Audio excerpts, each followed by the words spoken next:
Welcome to VGK Today, presented by BetMGM, where we give you an inside look at the Vegas Golden Knights' 2024 Stanley Cup playoff run.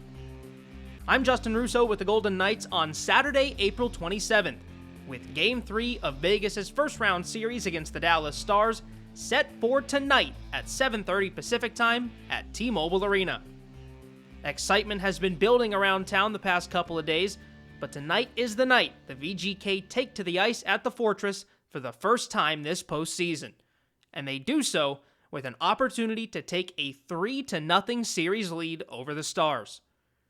We heard from Alex Pietrangelo on Friday's episode that one of the things he likes most about Vegas' game so far is that, quote, we haven't played our best game, and we're up 2-0.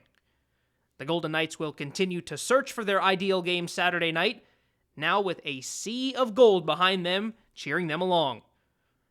After the break, Daren Millard joins us and guides us through some of what Bruce Cassidy and the players had to say leading up to Game 3. Jack Daniels has always made whiskey, and if they have it their way, they always will. But there's one thing Jack can't make more of: moments. Those are on us to create. You see, hockey fans, we only get one shot at this thing called life. So let's make sure we're making the most of every moment, whether it's showing up for our team or sipping a glass of Jack while cheering at the radio. Don't let a single moment go to waste. Make it count. Jack Daniels. Tennessee whiskey, 40% alcohol by volume. Jack Daniel Distillery, Lynchburg, Tennessee. Jack Daniels and Old Number 7 are registered trademarks. Copyright 2022 Jack Daniels. All rights reserved. Vegas! On behalf of Knock the Injury Law, Golden Pipes, Carnell Johnson. If you've been hurt, Knock the is the word. Call 702-INJURED. For Han Nakvi with Nakvi Injury Law, imagine you've been injured in an accident. Now, do you want an assembly line law firm that treats you like a number and settles early for easy money? Hell no. Call me now for a free consultation at 702-INJURED. We're back at it, Justin? Appreciate it, buddy. And I must say, I like the look today. Gold turtleneck with the gold Crocs. That's a statement. I really appreciate how you're in line with the plan for everyone to wear gold tonight. Jersey, jacket, T-shirt, Crocs. It's your preference, people. We just want to see a gold rush at the Fortress throughout this spring.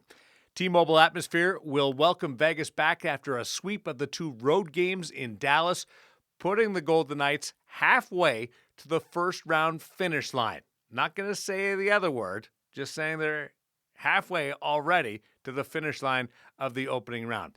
It's the third straight series the VGK have won the opening two games of a set going back to last year's third round.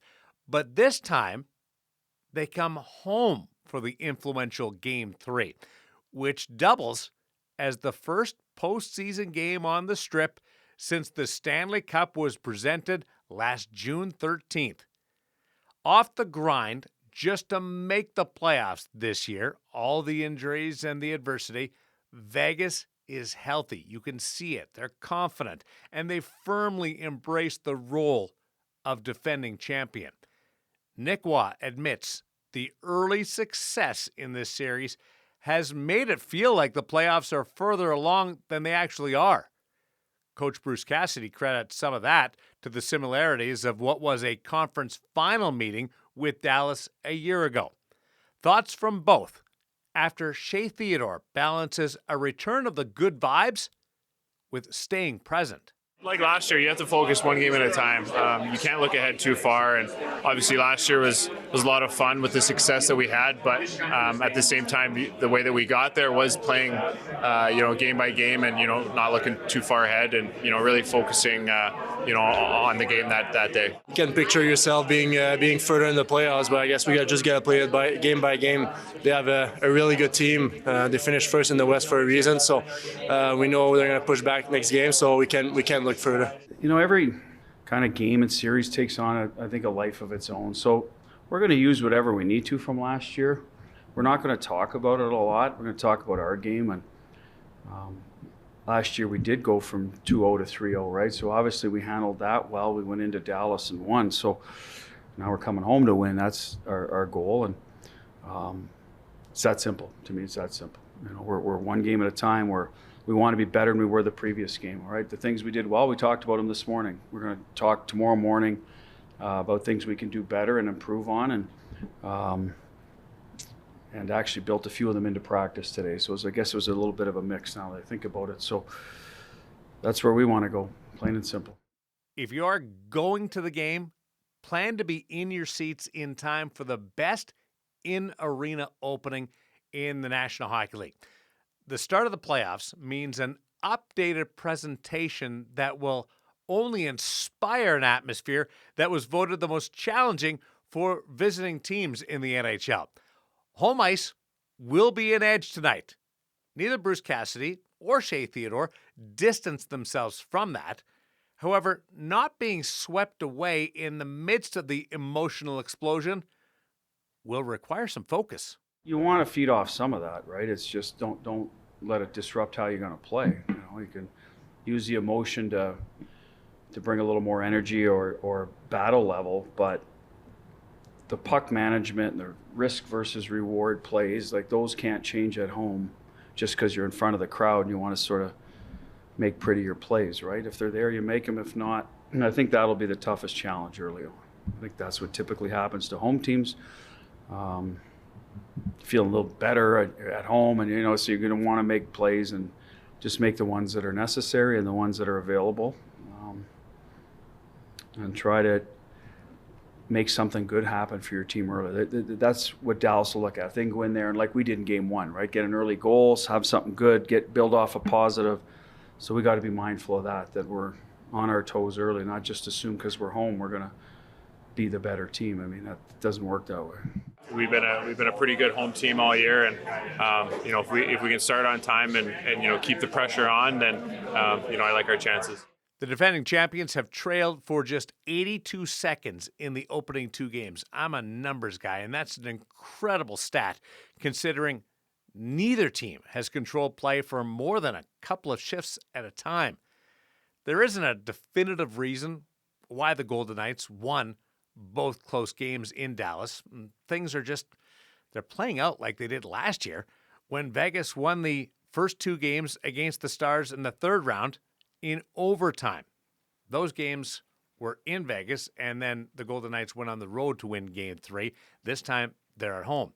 Dallas really did like its Game 2 more than the opener, despite it being a 2-goal gap with that empty netter, but it was a 2-goal gap. Bruce Cassidy, though, he has the same opinion about his club from Game 1 to 2. We did what we had to do or wanted to do was build our game and win, and we did. So that's the positive for us. I mean, was there a dominant team in either one of those games? I don't think so. I think we made some plays when we needed to in the important times, timely goals, timely saves. Had a bit of an edge there, and that could easily flip. So that's it. We got to get better because the timely goals may go their way or saves. They may get a bounce. So we just got to keep getting better. I think we have players that rise up in those situations. We saw it last year with a number through 4 different series. I thought we got progressively better. Sometimes maybe we make an adjustment that works. Maybe we get the extra save, confidence in the group. There's probably a lot of different reasons, to be honest with you. And again, when they're this close, it could just as easily start swinging the other way. So I'm sure that's what they're talking about. But I think our guys, like I said, they know when it's, we talk about third periods, you got to play winning hockey, right? I mean, you got to the whole game, but winning hockey in the third. That's when you can't let. You be real careful when leads get away from you in the playoffs. It gives the other team a lot of confidence and it demoralizes your group. So we've been good at that. I felt last year we were good at that, exception of up in Winnipeg, we let a game get away. We end up winning in double overtime, so our guys bounce back. So there's resiliency in it as well. But I think that's important. You play winning hockey at the right time. And our guys, I think, are. And I said it the other day, maturity of the group is ahead of last year because they won. I think they understand what's at stake. It's not about, padding your totals, whatnot. It's about playing the right way. And if opportunities come to increase your lead, you take advantage. And you look at the Colasar, chance in front of the net, just another great forecheck. We could have extended our lead there. We had a couple of rush chances. So they were there. It's not like we're sitting back. But at the same time, it wasn't like, okay, we're going to take a chance here to extend the lead and we're going to give one up at the other end. That's not our mindset. And I think that's a positive with our group. Perhaps the most encouraging part of the Golden Knights' performance approaching Game 3 tonight has been the defensive effort. Logan Thompson was leaned on less in Game 2, and the Southpaw hopes that trend continues.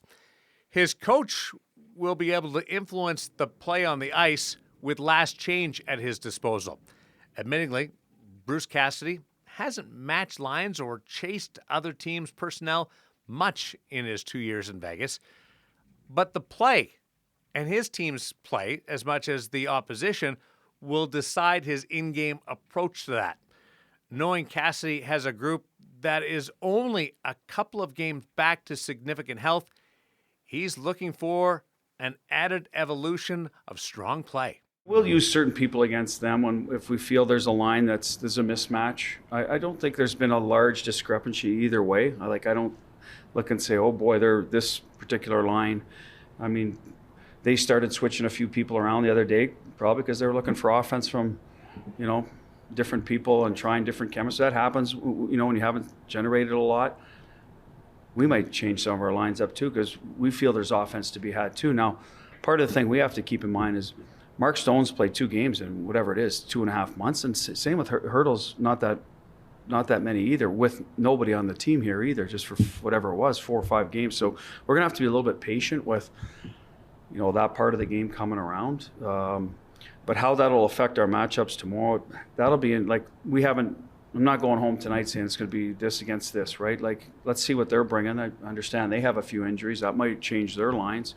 And let's just play. Let's get our lines going, playing the way we want, and having a bit of that road mentality, that, hey, you're just outplay the guy across from you. Now, obviously, as I said, if there's a matchup that we feel is going well for them, we'll get away from it and try something else. Update on the lineup for you. Nick Hague not expected to play in Game 3, missing the second straight outing. Despite missing practice for maintenance yesterday, Jonathan Marchessault, Alex Pietrangelo, William Karlsson, and Ivan Barbashev are expected to play tonight. Marchessault has goals in both games. His center, Jack Eichel, leads the team with 4 points. Those two that finished 1-2 in Conn Smythe Trophy voting last spring are hot out of the gate. Just one of the reasons why, even as the second wildcard team, this 2-0 lead on the top seed in the West is not considered a surprise in these parts. Here's Nick Waugh. No, I don't see ourselves as underdog for any series. I guess we went through adversity this year with all the injuries and everything that happened. We secured a spot in the playoffs, and from there we're really healthy right now. So I think we have as good as a team as last year, or even better. So we believe in our group. Vegas aims to reinforce their presence in these playoffs, where a win will allow the Golden Knights to be the only Western Conference team to grab a 3-0 series lead. Our coverage on the TV side on Vegas 34 and Nighttime Plus starts at 7 o'clock on Script Sports, allowing you to feel that emotion of the first playoff game of the season at the Fortress. Fox Sports Las Vegas has the radio side covered.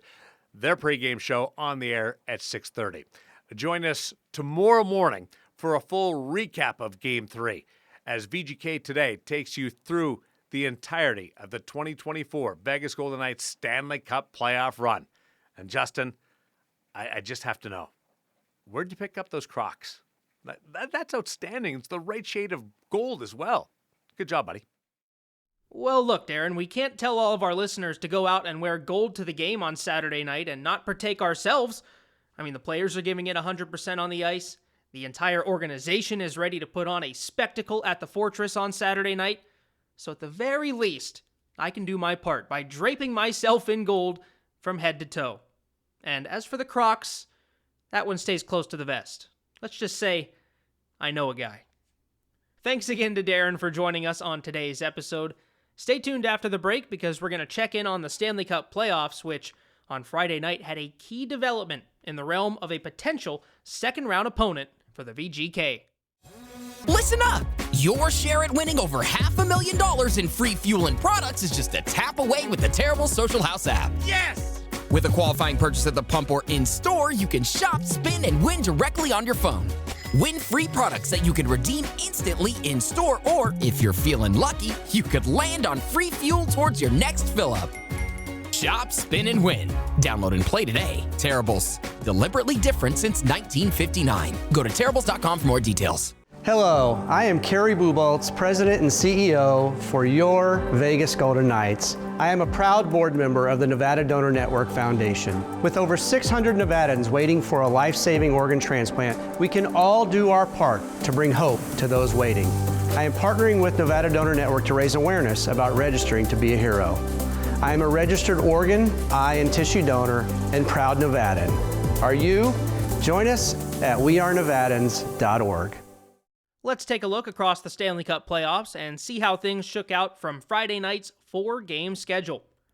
To start things off from the Eastern Conference, the New York Rangers defeated the Washington Capitals 3-1 in Game 3, creating the third 3-0 series lead in the Eastern Conference out of 4 first-round matchups. The Rangers joined the Panthers and the Hurricanes as teams out east with a series stranglehold, with the only 2-1 series coming out of the Atlantic between the Bruins and the Maple Leafs. As for the West, we had 3 series even at 1 coming into the day, creating some crucial Game 3s. First up, the Canucks were able to shake off their Game 2 loss and roll into Nashville to take down the Predators 2-1 to take a series lead of that same number. In a role reversal from Game 2 where Nashville blocked 30 Vancouver shots, this time around the Canucks blocked 28 of their own and grabbed the win despite being outshot 30-12 in the game. Elsewhere, the Oilers took down the Kings 6-1 to grab a 2-1 series lead there, as the big guns came to play for Edmonton. Connor McDavid, Leon Draisaitl, and Ryan Nugent-Hopkins all posted 3-point games. Evander Kane added a couple points himself, while Zach Hyman scored 2 of the 6 goals in a dominant Oilers win. You know, it's always interesting to look at some of the advanced metrics after games and see what they have to say about each team. And there's a fun one that I like called the Deserve to Win-O-Meter from the analytics site MoneyPuck, which is a very interesting name, but it certainly is an accurate one because it essentially goes through and says if we were able to replay the game 1,000 times given the same numbers, talking shots, chances, opportunities for each team, how many times would you get the same result based on all of those numbers? Edmonton was so dominant in Game 3 that the MoneyPuck simulation said that the Oilers would have won 98.8% of the time if they played the same way they did on Friday night. For reference, in Game 2 between Dallas and Vegas, the site had Dallas at 63% in that metric. And while the underlying numbers certainly do not tell the entire story, they do offer some insight into how well teams played on a given night, and that 98.8% for the Oilers certainly stood out like a sore thumb when I went to check the site on Friday night. Moving on to our final matchup of the 4-game set, we go to Denver, where the Avalanche hosted the Jets for Game 3 and defeated Winnipeg 6-2 to grab a 2-1 series lead. The Jets actually led 2-1 at the end of 2 periods in this one, but Colorado rattled off 5 goals in the 3rd period to run away with the game. Now, of course, the winner of the Golden Knights series will play the winner of the Avs and Jets series. So if you want to keep an eye on other teams in the playoffs, definitely start with those two. Now, a scary scene did take place as the final seconds ticked off between Colorado and Winnipeg. The two teams got into a scrum at the horn, and in the midst of all the chaos, Winnipeg defenseman Brendan Dillon suffered a gash on his hand and quickly went to the locker room with his hand bloodied. Now, there was no word from Jets head coach Rick Bowness post-game on Brendan's condition or really exactly how the injury happened, but we're all hoping the best for Brendan and offering our thoughts during this scary time for him and his entire team, and we'll hope for positive updates on his condition soon, and we'll certainly update you as the days go along as the Jets release some information on Brendan's condition. Taking a look at the schedule for today outside of the Golden Knights, VGK, of course, the last game on the schedule tonight at 7:30 Pacific time. 3 games, though, on the docket coming from the Eastern Conference, starting at 11 a.m., an early start between the Hurricanes and the Islanders, with the first opportunity for a team to punch their ticket to the second round. Carolina enters this game with a 3-0 series lead, and the Islanders are hoping to stave off elimination and keep their playoff hopes alive. Also looking to stay alive are the Tampa Bay Lightning, as they host the Florida Panthers at 2 o'clock Pacific time, down 3-0 in the series. As mentioned, the only 2-1 series in the East comes between the Boston Bruins and the Toronto Maple Leafs. as they play Game 4 at 5 o'clock Pacific time today. After Toronto took one game in Boston, the Bruins answered by taking Game 3 in Toronto, and now the Maple Leafs look to even the series yet again to make things a best-of-3 in the first round. And of course, that leaves the final game of the night between the Golden Knights and the Stars set for 7:30 Pacific time from the Fortress. And one thing the Golden Knights haven't struggled with so far this series is early scoring, as they found the back of the net in the first period in Game 1 and in Game 2. And a reminder for our listeners that when the Golden Knights do score in the first period, make sure you have the McDonald's app downloaded, because you can redeem your free French fries of any size at your local McDonald's the next day. Thanks as always for tuning in to VGK Today. Be sure to rate, review, and subscribe on your preferred podcast platform, as we'll be back every day throughout the 2024 Stanley Cup playoffs with new episodes. Stay tuned for tomorrow as Dan Duba joins us to recap Game 3. Justin Russo signing off for VGK Today, presented by BetMGM.